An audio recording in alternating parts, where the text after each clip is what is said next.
بہت زمانہ پہلے ایک چھوٹے سے گاؤں میں ایک غریب کسان اور اس کی بیوی رہتے تھے۔ وہ روزانہ کھیتوں میں سخت محنت کرتے، لیکن زندگی آسان نہیں تھی۔ ان کے کوئی اولاد نہیں تھی اور یہ بات ان کے دلوں پر بوجھ بنی رہتی۔ ایک طوفانی رات کسان اپنی زمین کے پاس چل رہا تھا کہ اسے بچے کے رونے کی آواز آئی۔ اس نے ادھر ادھر دیکھا تو ایک ننھا بچہ کپڑے میں لپٹا ہوا کھیت کے قریب پڑا تھا۔ کسان نے اسے اٹھایا اور گھر لے آیا۔ اس کی بیوی حیران بھی ہوئی اور خوش بھی۔ وہ روتے ہوئے بولی، شاید یہ بچہ ہمیں بھیجا گیا ہے۔ اس دن سے انہوں نے اس بچے کو اپنا بیٹا بنا کر پالنا شروع کر دیا۔ لڑکا بڑا ہو کر مضبوط اور نیک دل بنا۔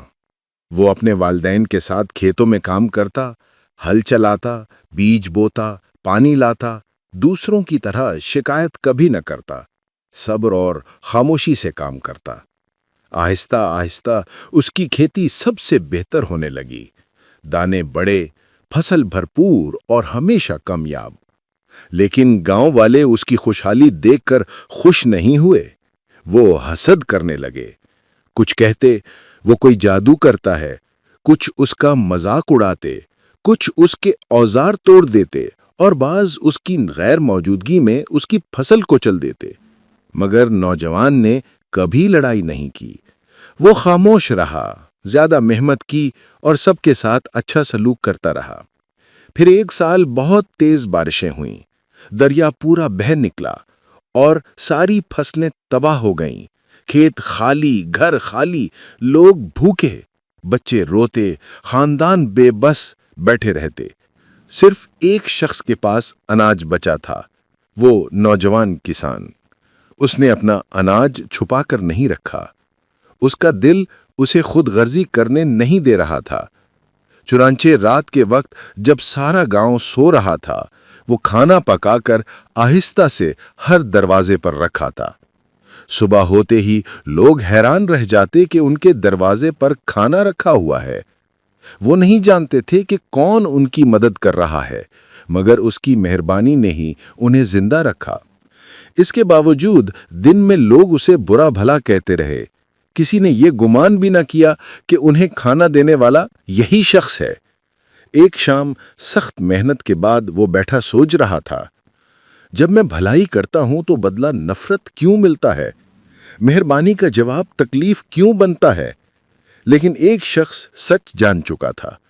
گاؤں کا ایک بوڑھا آدمی جو کھیتی نہیں کر سکتا تھا لیکن اس کی آنکھیں تیز تھیں، راتوں کو اسے کھانا تقسیم کرتے دیکھ چکا تھا۔ اگلے دن جب سب گاؤں والے جمع تھے، بوڑھا کھڑا ہوا اور بولا، تم لوگ اسے جھوٹا کہتے ہو، دھوکے باز کہتے ہو، مگر جانتے ہو راتوں کو تمہیں کھانا کون دیتا ہے؟ یہ نوجوان۔ اس کے بغیر تم میں سے کئی لوگ زندہ نہ رہتے۔ گاؤں میں خاموشی چھا گئی۔ لوگوں کے دل شرمندگی سے بھر گئے۔ پہلی بار انہوں نے نوجوان کسان کو حسد نہیں بلکہ شرم و احترام کی نظر سے دیکھا۔ اسی رات شاہی مہر والے سپاہی گاؤں میں آئے۔ انہوں نے بتایا کہ بادشاہ اور ملکہ کئی سال پہلے اپنے بیٹے کو طوفان میں کھو بیٹھے تھے۔ وہ اسے ہر جگہ ڈھونڈتے رہے مگر کبھی نہ مل سکا۔ اب سراغ انہیں اس گاؤں تک لے آیا۔ جیسے ہی شاہی محافظ نے نوجوان کو دیکھا، انہوں نے اس کے جسم پر وہ پیدائشی نشان پایا جو گم شدہ شہزادے کا بتایا جاتا تھا۔ سچائی سامنے آ گئی، وہ ملک کا کھویا ہوا شہزادہ تھا۔ بادشاہ اور ملکہ خود وہاں آئے، اسے گلے لگایا اور رو پڑے۔ گاؤں والے خوف سے جھک گئے، انہیں یاد آیا کہ وہ اس کے ساتھ کتنا برا سلوک کرتے تھے۔ بادشاہ غصے میں تھا۔ اس نے سپاہیوں کو حکم دیا کہ گاؤں والوں کو سزا دی جائے، مگر نوجوان ان کے سامنے جھک گیا اور بولا، ابا حضور، اماں حضور، جب انہوں نے مجھے تکلیف دی تب بھی میں نے انہیں معاف کر دیا تھا۔ اب جب میرے پاس طاقت ہے تو میں انہیں سزا کیسے دے سکتا ہوں؟ آئیں انہیں معاف کر دیں۔ بادشاہ اور ملکہ اس کی رحم دلی سے متاثر ہو گئے۔ گاؤں والے رو پڑے، اس کی نرمی نے ان کے دل بدل دیے۔ اس دن سے وہ نہ صرف تخت کا وارث کہلایا بلکہ رحمت کے شہزادے کے نام سے مشہور ہوا۔ اس کے کسان والدین اور ماں جنہوں نے اسے پال کر جوان کیا، انہیں عزت دی گئی اور وہ باقی زندگی محل میں خوشی سے گزارنے لگے۔